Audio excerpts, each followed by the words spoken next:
Hey guys, Zach back at Gavins Point Rec again today. Today we're taking a look at the 8336 BH Rockwood. Starting up front on the outside, this one comes standard with auto level, which is nice on a travel trailer. Double awnings here all the way to the very back. This one does have a nice outdoor kitchen. You can mount your griddle out here, 2-burner stove, outdoor fridge, everything you need on the exterior for camping with the family. Running up on the inside now, we're gonna take a look. Not to mention frameless windows on the exterior. When we get up in here, in the front, we actually have a king suite with a bed on a slide, prepped for washer dryer.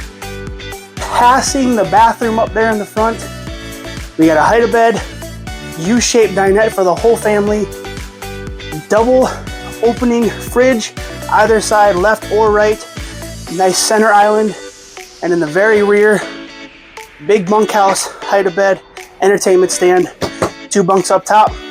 Come check it out.